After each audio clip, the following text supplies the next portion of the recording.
Welcome to this vocalist tutorial video for worship music. What this video is not going to be is it's not going to be a lesson. And I'm going to say it right here at the very beginning. This goes for any instrument, I guess really, but especially for a vocalist, the best way to, if you're really serious about growing your voice, about improving, about being a real worship leader, not a real worship leader, a really good worship leader, maybe, to do it professionally, maybe even. You have to get a vocal coach, you have to get a teacher, you have to take lessons from somebody, you have to sit in a room with them, you have to sing for them, and they have to tell you what you're bad at, and you have to work on those things. There are many things. I've taken voice lessons, if you can tell. There are many things that your teacher's going to tell you you're doing wrong.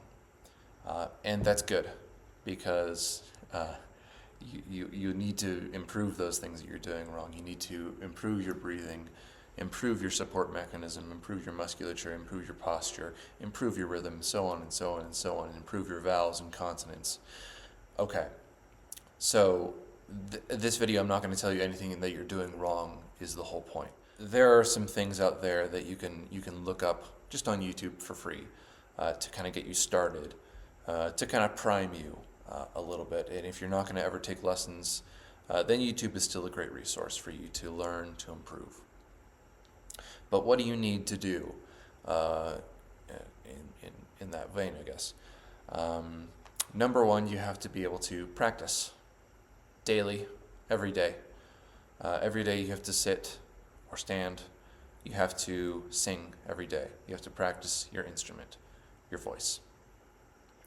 How do you do that? There are many ways. There are many exercises, and you know, there are 1,000, more than 1,000. There are multiples of thousands and thousands of vocal coaches on YouTube that will tell you, do this exercise, do this exercise, do this exercise. I haven't really gone down that rabbit hole. A little bit I have, of course I have a little bit, but I've never really practiced any of those exercises. This is just a little bit more curiosity on my part in seeing what is out there. What are these other exercises that maybe I could incorporate into my singing routine. This is, of course, when I was focusing on my singing back in college. I'm not so much anymore, really. But anyway, you have to be able to practice your instrument, your voice, right? And you have to do that every single day. When I teach a student, I have 3 things that I have them go through, because these are the 3 things that my teachers had me go through. And it's to start with a lip roll, which is this little, that kind of it's called a lip roll or a burble. That's a great exercise to start very first exercise of the day. You start with a lip roll. What that does for you is it helps you, especially if you are practicing with like a piano or a track of some sort. That's what are you going to sing when you're doing these exercises? You're going to sing scales and arpeggios.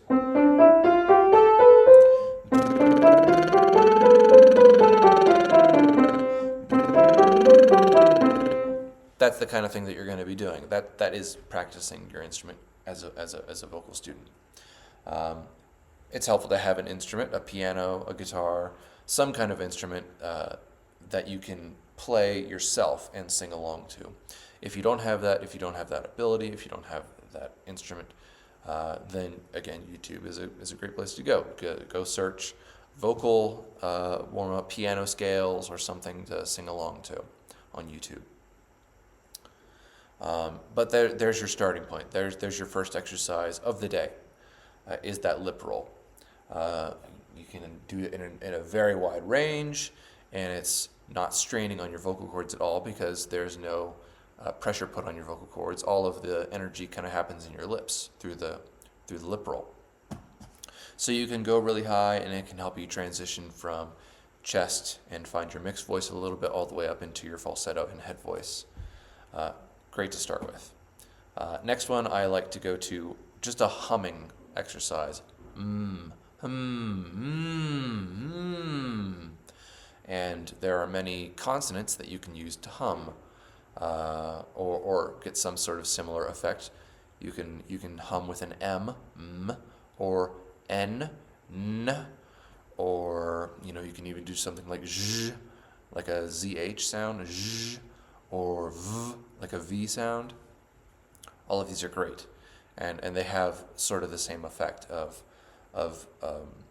but especially the m and the n humming and is they really force your well, they're very nasal, resonant consonants to sing those humming vowels, and they're great for getting getting you warmed up a little bit preliminarily for singing. The way that I kind of phrase it is the lip roll, it kind of gets your breath warmed up, and the humming gets your actual vocal cords warmed up a little bit. It gets them moving, gets them working in conjunction with the breath that you just practiced warming up with on the lip roll, and it gets you primed really well, like a good coat of primer before painting. It gets you primed for actually starting to sing vowels and maybe even words, maybe if you get there. But yeah. So and it's the same thing. It's humming like I'll say n, the n hum, n, where is it? N,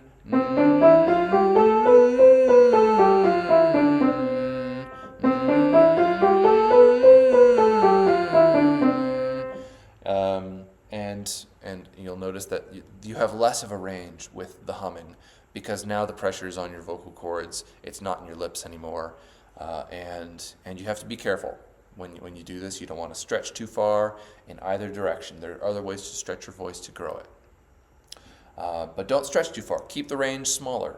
Only go an octave. Only go 1.5 octaves. Don't go up to 2 octaves or anything crazy like that. Keep it nice, keep it light, keep it quiet. Don't go too hard. But that's a great one to go to next, is the humming exercise. And again, it's scales and arpeggios is what you use. Use the same ones. Major is probably the best one to stick to for worship music, because those are the ones that we use in worship music, major scales. Okay, so after you're preliminarily warmed up, you can start your the heavy lifting of your vocal workout, if you want to think of it that way. And this is vowels, singing vowels. There are lots of different vowels that you can sing, but the most important thing is you want to sing a pure vowel. You don't want to mix or blend vowels together yet. That's a thing later on, when you get more advanced, called vowel modification specifically. But at this stage, it can turn into a diphthong. And diphthongs are something to avoid, because they affect your pitch, they affect your intonation, and your tone, and your resonance, and your breathing. And diphthongs are kind of, not necessarily bad, but they're less desirable than a pure vowel. A pure vowel meaning you say a single vowel sound, and it does not change, it does not alter, nothing about it changes at all. So like ah, ah, ah, ah. It's not ah, ah. You can see my mouth is changing shape. Ah, ah, ah, ah, and the pitch is dropping.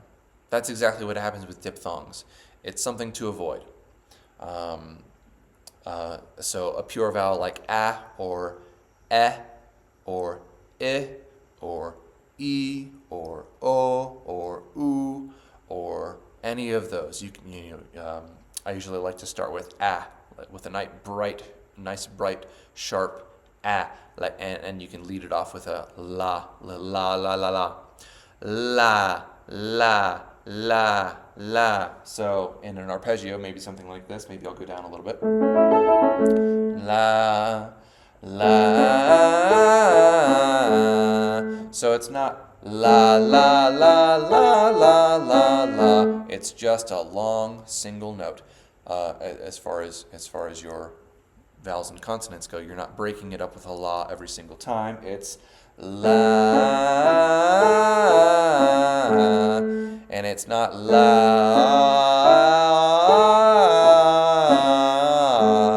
right? You can see how much my mouth is changing. You can hear how much the sound is changing. You can hear the wavering in the pitch and the inconsistency that it gives when your vowel shape changes. So no matter what vowel you choose, a is a great one to start with. Then go to maybe nice, a little bit darker but taller. A little bit warmer sounding. La la, as opposed to la, which is much more bright, much more nasal, and a great one to lead into from the humming exercise, since those are mainly nasal resonants. And then you can do e, li, and oo, whatever vowel, whatever vowels. Make sure that they're pure, and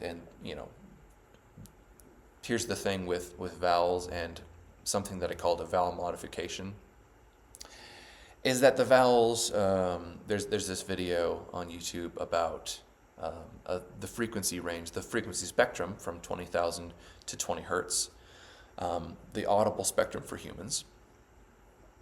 And the person in the video, I can't remember what it is, it's like Audio University or something like that. He isolates specific bands in the frequency range, and he says, just listen and see, what vowel do you hear when I isolate this band of frequencies?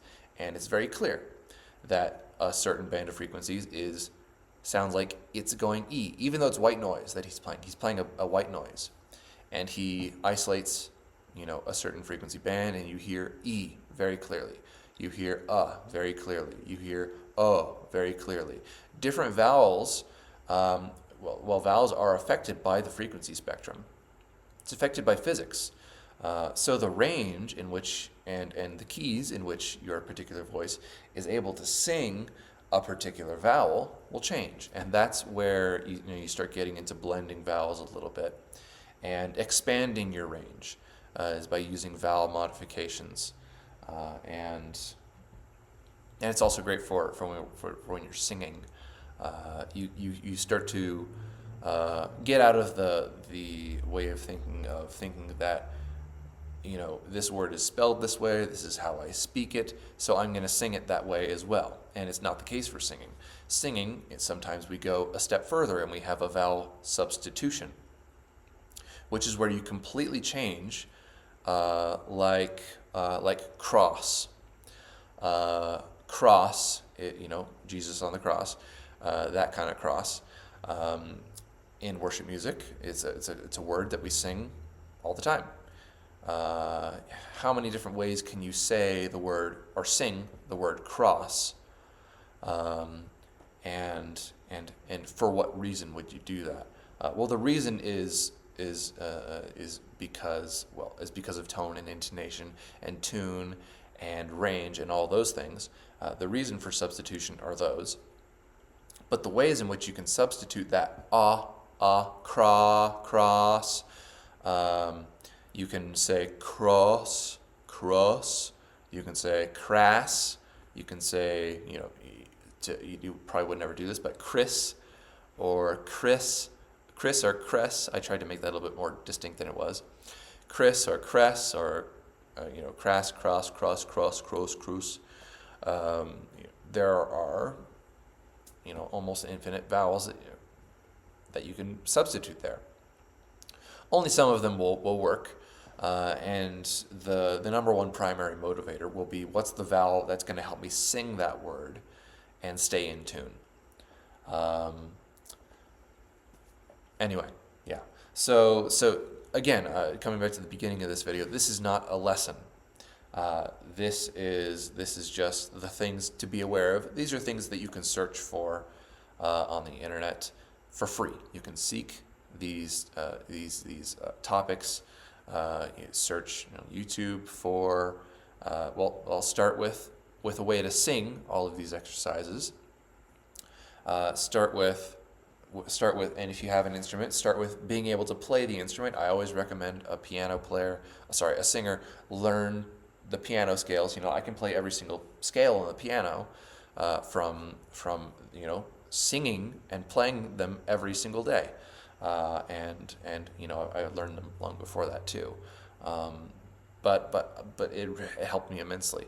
I probably would never have grown my voice in the way as much as I was able to, even through taking lessons with different teachers and things like that in school.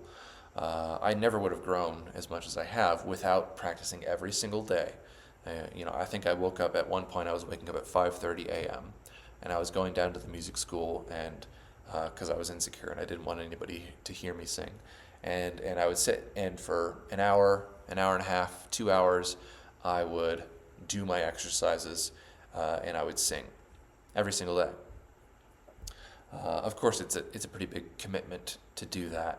The great thing about these exercises is that you can blow through them really quickly. The lip roll, the humming, and then the pure vowels. You can get through them really quickly. You can get them inside of 30 minutes, and you can be really well warmed up. And that's on the drive to worship band rehearsal. You can do your warm-ups.